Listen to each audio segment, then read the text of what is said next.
नमस्कार, India voice देख रहे हैं आप। आपके साथ मैं हूं स्वीटी दीक्षित। बुलेटिन की शुरुआत करेंगे हम जानकारी के साथ। अनंतनाग में एक और जवान शहीद हो गया है। जंगल में सेना ने की है आतंकियों की घेराबंदी। जंगल में 2 से 3 आतंकियों के छिपे होने की सूचना है, तो हम जानकारी आप तक पहुंचा रहे हैं। और दुखद खबर भी है कि एक और जवान शहीद हो चुका है। जंगल में सेना ने घेराबंदी लगातार की हुई है और पिछले कई दिनों से ये घेराबंदी मुठभेड़ लगातार जारी है। सर्च ऑपरेशन भी किया जा रहा है और पिछले दिनों 3 अपने जवान को हमने खो दिया था, देश के जवान को। और ऐसे में देखिए ये दुखद सूचना आ रही है कि एक और जवान शहीद हो चुका है। अभी भी लगातार घेराबंदी जारी है क्योंकि 2 से ऐसे 3 आतंकी है जो कि अंदर छिपे हैं, इसकी आशंका लगातार जताई जा रही है। सर्च ऑपरेशन किया जा रहा है और इसी सर्च ऑपरेशन में लगातार फायरिंग हो रही है। जवाबी फायरिंग भी यहां से सेना के जवान कर रहे हैं। और इस बीच देखिए दुखद सूचना निकल के सामने आ रही है कि अनंतनाग में जो एनकाउंटर हो रहा है उसमें एक और जवान शहीद हो चुके हैं। जो मुठभेड़ हो रही है उसमें एक और जवान की जान चली गई है।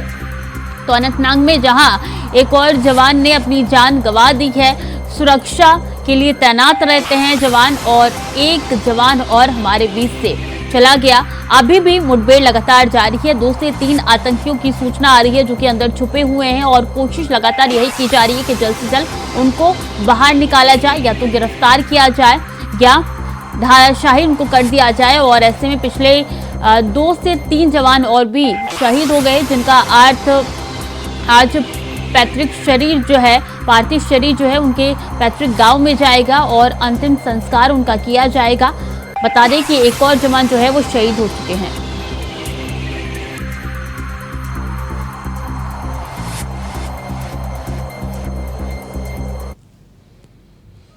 और इंडियन स्टील एसोसिएशन का कार्यक्रम में शामिल होंगे सीएम योगी आदित्यनाथ। आज सुबह 10:15 बजे सीएम योगी आदित्यनाथ कार्यक्रम में शामिल होंगे। बता दें लखनऊ के ताज होटल में कार्यक्रम का आयोजन किया गया है। इंडियन स्टील एसोसिएशन का कार्यक्रम है। कार्यक्रम में शामिल होंगे यूपी के सीएम योगी आदित्यनाथ और लखनऊ के ताज होटल में कार्यक्रम का आयोजन किया गया है। महत्वपूर्ण जानकारी आप तक पहुंचा रहे हैं, जहां इंडियन स्टील एसोसिएशन की तरफ से कार्यक्रम का आयोजन किया गया है। और 10:15 बजे का वक्त है जब सीएम योगी आदित्यनाथ जाएंगे और इस कार्यक्रम में शिरकत करेंगे। ताज होटल में कार्यक्रम रखा गया है जहां पे सीएम योगी आदित्यनाथ अब से कुछ ही देर में पहुंच रहे होंगे।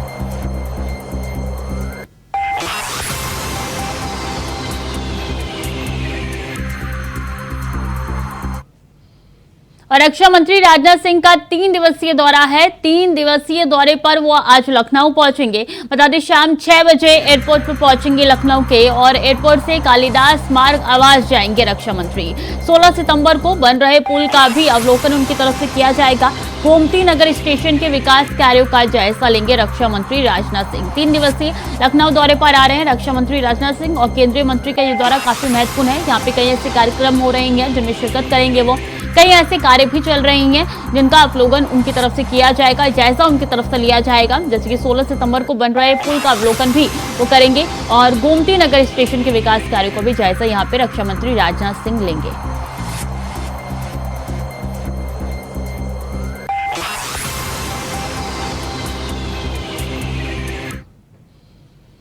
और दिल्ली एनसीआर में मौसम ने करवट ले ली है। तेज हवाओं के साथ बारिश हुई है। उमस भरी गर्मी से लोगों को राहत मिली है। एक तरफ जहां उमस भरी गर्मी से लोगों को राहत मिली है, तो दूसरी तरफ देखिए सुबह सवेरे की बारिश लोगों के लिए काफी परेशानियां लेके आई है। ऑफिस और स्कूल जाने वाले बच्चों के लिए, ऑफिस जाने वाले लोगों के लिए काफी परेशानी हो रही है, क्योंकि जगह जगह जाम लग चुका है और पानी का भराव भी, जल जमाव भी यहाँ पे दिखाई दे रहा है। और ऐसे में जहाँ एक तरफ उमस भरी गर्मी से राहत मिली है, तो दूसरी तरफ परेशानियां भी ऐसी है जो कि दिल्ली एनसीआर के लोगों को उठानी पड़ रही है। तो तेज हवाओं के साथ सुबह सवेरे से ही बारिश हो रही है। बारिश अभी भी हो रही है। कहा यह जा रहा है कि अगले 5 दिनों तक इसी तरीके से बारिश होगी। तो तेज हवाओं के साथ बारिश हो रही है। उमस भरी गर्मी से दिल्ली एनसीआर के लोगों को राहत मिल चुकी है, क्योंकि सुबह सुबह ये बारिश हो रही है। सुबह से ही ये बारिश हो रही है, तो लोगों को, बच्चों को दिक्कतों का सामना करना पड़ रहा है। स्कूल जाने में समस्या यहाँ पे उत्पन्न हो रही है।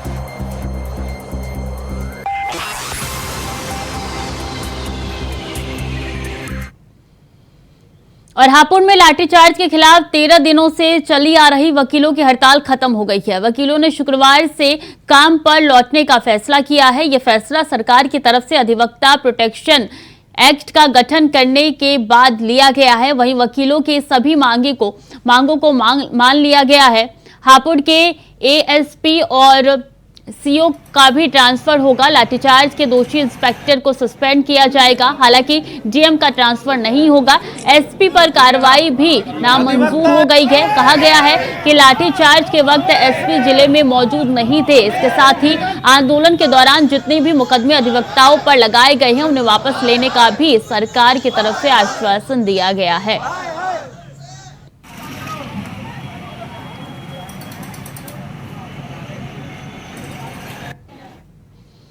और जेपी नड्डा आज छत्तीसगढ़ के दौरे पर रहने वाले हैं। परिवर्तन यात्रा की दूसरे फेज का यहां पे शुरुआत करने वाले हैं जेपी नड्डा। बीजेपी के राष्ट्रीय अध्यक्ष जेपी नड्डा आज छत्तीसगढ़ जाएंगे। छत्तीसगढ़ में चुनाव है और इसलिए एक के बाद एक बड़ी नेता छत्तीसगढ़ पहुंच रही हैं, वहां का दौरा कर रहे हैं और आज परिवर्तन यात्रा के दूसरे फेज की यहाँ से शुरुआत होने जा रही है। बीजेपी अध्यक्ष जेपी नड्डा जाएंगे छत्तीसगढ़ और चुनावी हुंकार वो यहाँ से भरने वाले हैं।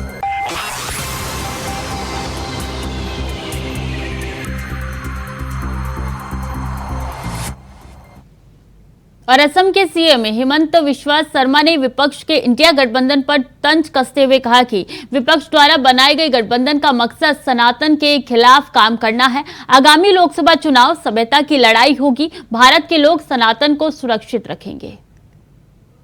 देखिए, पूरा ये जो विपक्ष का अलायंस हुआ है, इसका जो असली मकसद है ये भारत का हिंदुत्व को वीक करना और सनातन का खिलाफ काम करना। तो ये पूरा अलायंस का जो मकसद है, ये मकसद ही हमारा सभ्यता और संस्कृति को बर्बाद कर देना। तो इसीलिए अगली जो लोकसभा चुनाव होगा ये सिविलाइजेशनल का फाइट होगा, सभ्यता का फाइट होगा और हमारा भारत का लोग सनातन को सुरक्षित रखेगा। केंद्रीय मंत्री और भाजपा नेता अनुराग ठाकुर ने गुरुवार को राजस्थान में अशोक गहलोत की अगुवाई वाली कांग्रेस सरकार को अपराध और भ्रष्टाचार के मुद्दे पर जमकर घेरा। अनुराग ठाकुर ने राजस्थान सरकार पर जुबानी हमला बोलते हुए कहा कि राज्य में भाजपा की सरकार बनने के बाद पार्टी राज्य को भ्रष्टाचार से मुक्त कर राम राज्य स्थापित करेगी। मोदी सरकार में हमने लगातार कहा सबका साथ, सबका साथ। जब 4 करोड़ लोगों को पक्के मकान मिले, 12 करोड़ शौचालय बना कर दिए, 13 करोड़ घरों को नल से जल की सुविधा दी, हर घर को बिजली का कनेक्शन दिया, 60 करोड़ लोगों को 5 लाख का इलाज मुफ्त में दिया, 220 करोड़ वैक्सीन मुफ्त में लगवाई, 80 करोड़ लोगों को मुफ्त में अनाज दिया। और हमने कभी ये नहीं कहा कौन हिंदू, कौन मुसलमान, कौन ईसाई। हमने कहा सबका साथ, सबका साथ, सबको एक नजर से देखकर सबका विकास किया है। और जब अब राजस्थान में हम आएंगे, राजस्थान को भ्रष्टाचार मुक्त करेंगे, महिला अपराध मुक्त करेंगे, खनन माफिया मुक्त करेंगे, पेपर लीक मुक्त करेंगे, जंगल राज मुक्त करेंगे और राम राज्य की स्थापना। केंद्रीय मंत्री नरेंद्र सिंह तोमर ने राहुल गांधी पर तंज कसते हुए कहा कि राहुल गांधी सीजनल हिंदू है। जैसे चुनाव आता है तो वो जनेऊ पहनना शुरू कर देते हैं। राहुल गांधी को अपना गोत्र ध्यान में रखना चाहिए, लेकिन दुनिया इस बात को अच्छे से समझती है कि राहुल गांधी जिस वंश के हैं वो वंश इंदिरा गांधी, फिरोज खान के द्वारा ही शुरू की गई थी। इसलिए सारा देश इस बात को जानता है और उपहास भी उड़ाता है। जहां तक सनातन धर्म का विषय है तो सनातन धर्म है। एक्चुअल में सीजनल हिंदू हैं। जैसे ही चुनाव आता है वैसे ही जनेऊ पहनना शुरू कर देते हैं। अब राहुल गांधी को अपना गोत्र ध्यान में आ गया, लेकिन दुनिया तो इस बात को अच्छे से समझती है ना कि राहुल गांधी जिस वंश के हैं वो वंश जो है इंदिरा गांधी और फिरोज खान के द्वारा ही शुरू होता है। इसलिए सारा देश इस बात को जानता है, उपहास भी उड़ाता है। जहां तक सनातन धर्म वाला विषय है तो सनातन धर्म सनातन है, अनंत है। इसको समाप्त करने वाला कोई व्यक्ति और बीजेपी लोकसभा चुनाव को लेकर अनेक कार्यक्रम आयोजित कर रही है। वहीं इस बीच केंद्रीय मंत्री धर्मेंद्र प्रधान ने ऐसे ही कार्यक्रम के बारे में जानकारी देते हुए कहा कि मेरा देश मेरी माटी ये कार्यक्रम एक जन आंदोलन बन गया है। देश के कोने कोने से करोड़ों लोग आ रहे हैं इसमें हिस्सा लेने के लिए। उन्होंने आगे कहा है कि हर घर से मिट्टी लेकर उनके जन स्थानों तक पहुंचाया जा रहा है जिन नायकों ने देश के लिए अपने प्राणों की आहुति दी है। भारत सरकार की ओर से एक जन अभियान शुरू किया गया है। प्रधानमंत्री जी ने आह्वान किया है, जब हमारी देश की अमृत महोत्सव हमने पूरा सफलता के साथ उसको समाप्ति की ओर ले जा रहे हैं, तब देश भर के जितने सारे हमारे महापुरुष हैं, महापुरुष यानी जिनकी बलिदान से, जिनकी त्याग से, जिनकी तपस्या से, जिनकी पुरुषार्थ से ये देश आज यहाँ तक पहुंची है, ये कृतज्ञ देश इन सभी को नमन करे, सबको श्रद्धा सुमन अर्पित करे। इसलिए उनकी जन्मस्थान से भारत की सभी घरों से माटी संग्रह की अभियान शुरू किया गया है। मेरा देश मेरा माटी, इस कार्यक्रम आज देश भर में एक जन आंदोलन का रूप ले चुका है। देश की कोने कोने से करोड़ों संख्या में नागरिक इसमें योगदान कर रहे हैं। देश की हर एक घर से मिट्टी आ रहा है, देश के हर एक बलिदानियों की जन्मस्थान पे पहुंचा जा रहे मिट्टी संग्रह के लिए। इसी श्रृंखला में मेरे को आज सौभाग्य मिला, मैं कोलकाता की इस महत्वपूर्ण पवित्र स्थान योगी श्री अरविंद जी की जन्मस्थान पे पहुंचा हूं। देश इकट्ठा हो रहा है। जब देश की आज चौमुखी प्रशंसा हो रही है, चंद्रयान की सफल प्रयोग हो या आदित्य L1 की सफल लॉन्चिंग हो या G20 जैसे वैश्विक मंच भारत के नेतृत्व में इन दिनों में जो दुनिया कर नहीं पाया था उसको भारत ने करके दिखाया। इस गौरवमय क्षण में आज हम सब लोग मेरा देश मेरा माटी कार्यक्रम को, इस जन आंदोलन को और तेजी दें। मैं सभी को आह्वान करता हूं इस कार्यक्रम में भाग लेने के लिए।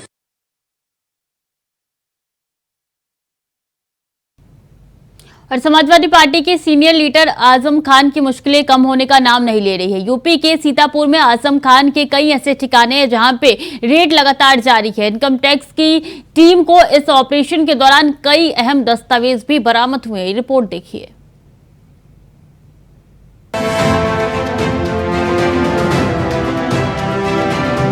समाजवादी पार्टी के कद्दावर नेता और पूर्व कैबिनेट मंत्री मोहम्मद आजम खान पर आयकर विभाग की छापेमारी कल से लगातार जारी है।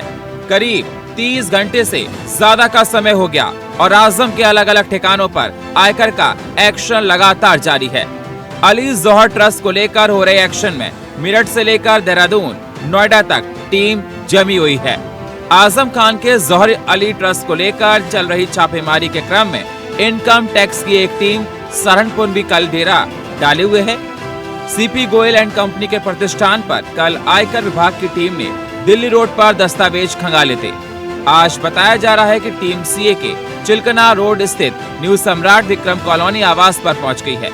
रामपुर में आजम खान के घर आयकर विभाग की छापेमारी लगातार जारी है। लगातार आयकर विभाग की 40 टीमें जांच पड़ताल में जुटी हुई हैं।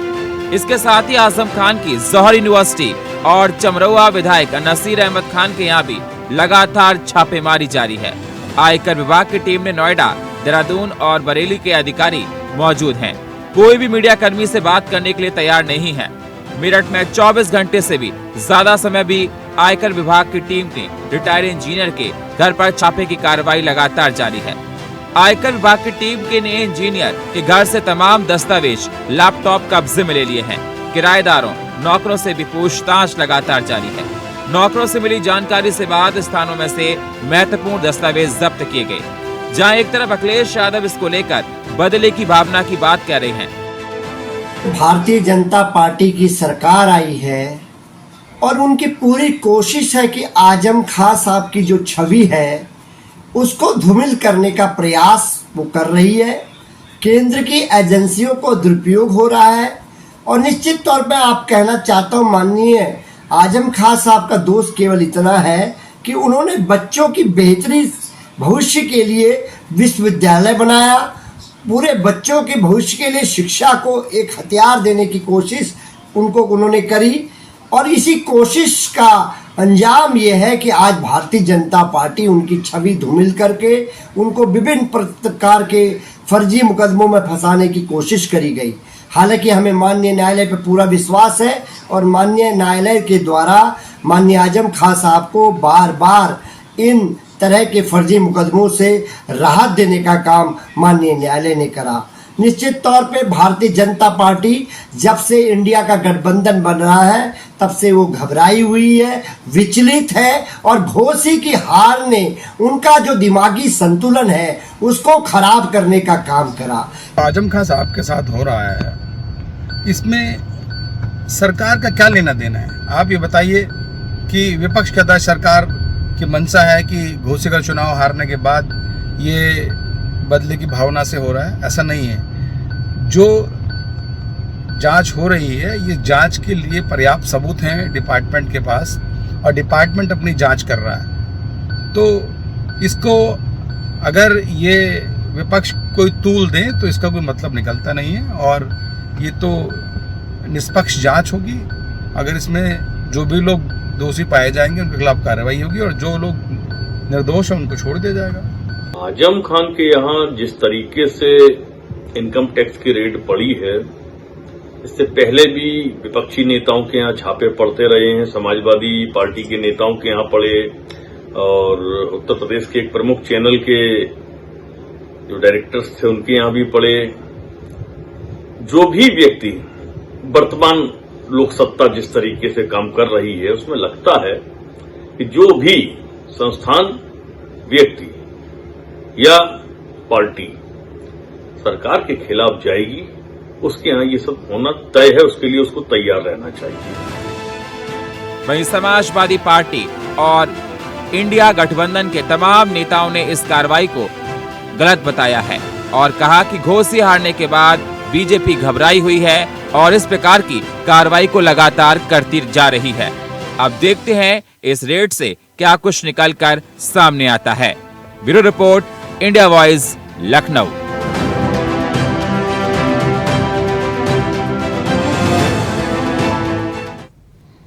और झारखंड में आरोप प्रत्यारोप का दौर जारी है। बाबूलाल मरांडी द्वारा लगाए गए हेमंत सोरेन सरकार पर कई ऐसे भ्रष्टाचार के आरोप है और इसको लेकर झारखंड मुक्ति मोर्चा और कांग्रेस ने बाबूलाल पर हमला बोला है। उन्होंने कहा है कि हमारी सरकार हमेशा विकास को लेकर तत्पर है, जनता हमारे विकास को सराह रही है। बाबूलाल मरांडी की मानसिक संतुलन ठीक नहीं है, उनके सारे आरोप बेबुनियाद है। तो क्या झारखंड में हो रही विकास या भ्रष्टाचार? ये रिपोर्ट देखिए।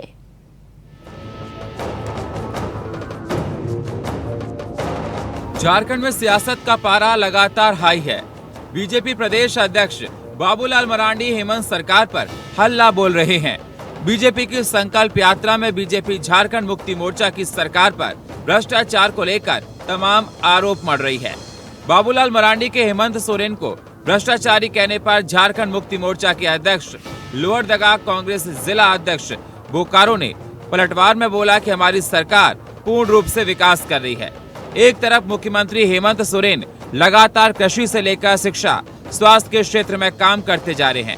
झारखंड वासियों के लिए सभी क्षेत्रों में बढ़ावा देना और सरकार द्वारा एक माटी रकम का सहयोग करना कहीं न कहीं प्रदेश की जनता के लिए मुख्यमंत्री हेमंत सोरेन का कहना है लगातार हम विकास के लिए तत्पर रहेंगे। हेमंत सरकार युवाओं को रोजगार नौकरी देने का संकल्प लिया है। वहीं कांग्रेस जिला अध्यक्ष उमेश गुप्ता ने बाबूलाल मरांडी पर तंज कसते हुए कहा, बाबूलाल मरांडी मानसिक रूप से बीमार हो चुके हैं, उनको हेमंत सरकार का विकास नहीं दिखाई दे रहा। कांग्रेस अध्यक्ष उमेश गुप्ता ने कहा कि बाबूलाल मरांडी बोले थे कि मैं भाजपा में जाऊंगा तो कुतुब मीनार से कूद के जान दे दूंगा, वह सीढ़ी से भी ना गिरे क्योंकि वृद्धावस्था आ चुका है। इसमें अगर उनके पैरों में चोट लग जाएगी तो उनकी हड्डियां जुड़ नहीं सकती। माननीय मुख्यमंत्री जो विकास कर रहे हैं ये केवल झारखंड नहीं पूरा देश देख रहा है।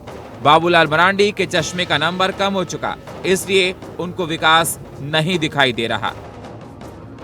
बाबूलाल मरांडी जी हम लोग का आदरणीय हैं और झारखंड के प्रथम मुख्यमंत्री हैं, अभी पूर्व मुख्यमंत्री बेचारे हैं।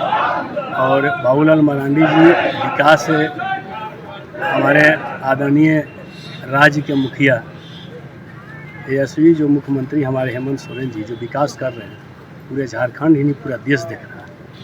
और मानसिक रूप से बाबूलाल जी बीमार हो गए हैं, उनको इलाज कराने की ज़रूरत है, चूँकि उनके पास जो चश्मा है उस चश्मा से विकास दिखाई ही नहीं दे रहा है।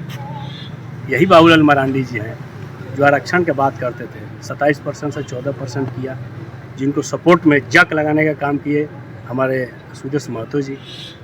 दूसरा नंबर ये कि यही बाबूलाल मरांडी जी है जिस चेयर पर बैठे हैं वहाँ जाने से कसम खा रहे थे कि बीजेपी में जाने का नौबत आएगा तो हम कुतुब मीनार से कूद जाएंगे। हम लोग ऊपर वाले से दुआ करेंगे कि आप सीढ़ी पर से भी नहीं गिरे, ताकि पैर और में मोच आएगा तो फिर बनेगा नहीं, जुड़ेगा नहीं। उम्र आपका ज़्यादा हो चुका है, ऐसा नहीं करें। बीजेपी में जाएंगे इससे बढ़िया है कि हम मथुरा काशी चले जाएंगे, संन्यास ले लेंगे। अभी क्या करें, क्या मजबूरी आपके पास आ गया? बाबूलाल मरांडी जी को पहले जो चश्मा है वो चश्मा का नंबर को बदलना चाहिए, क्योंकि उनको दिखाई नहीं दे रहा है। कल परसों जो भाजपा को कोसते थे, आज वही पास भाजपा के जाके गोदी में जाके बैठ के आज वहाँ जो इतना बढ़िया जो सरकार चल रहा है उनको आज वहाँ भ्रष्टाचार बोल रहे हैं। पहले वो अपना समय देखें। ठीक ठाक चल रहा है और यहाँ के जनता लोग काफ़ी खुश हैं और आने वाले समय 20-30 साल तक वहाँ झारखंड मुक्ति मोर्चा गठबंधन की सरकार को कोई नहीं ला पाएगा। झारखंड में जो सरकार हेमंत सोरेन की चल रही है, बाबूलाल जी जो कह रहे हैं कि भ्रष्ट सरकार है, सही में ये भ्रष्ट सरकार है। अब देखेंगे ईटा हो, बालू हो, पत्थर हो, गिट्टी हो, सभी एकदम ट्रांसफ़र पोस्टिंग हो, बिना पैसे दिए हुए कहीं कुछ हो नहीं रहा है। चारों तरफ हाहाकार मचा हुआ है, हर चीज़ का जो है चोरी हो रहा है, खदान जितना भी है सबका चोरी हो रहा है। तो बाबूलाल जी का ये कहना है कि ये भ्रष्ट सरकार है, सही में ये जो है भ्रष्ट सरकार है। ये सरकार जो है जितना जल्दी चल जाए झारखंड का भला होगा। इस सरकार से जो झारखंड का कोई भला नहीं हो सकता है, ये सबसे निकम्मी सरकार है अभी। अब देखना होगा बाबूलाल इन आरोपों पर क्या जवाब देते हैं। झारखंड मुक्ति मोर्चा और कांग्रेस की बातों को जनता किस प्रकार से देखती है? क्या प्रदेश में भ्रष्टाचार हुआ है या प्रदेश में राज्य सरकार ने विकास किया है? ये तो आने वाला वक्त ही बताएगा। Bureau report, India voice, Ranchi.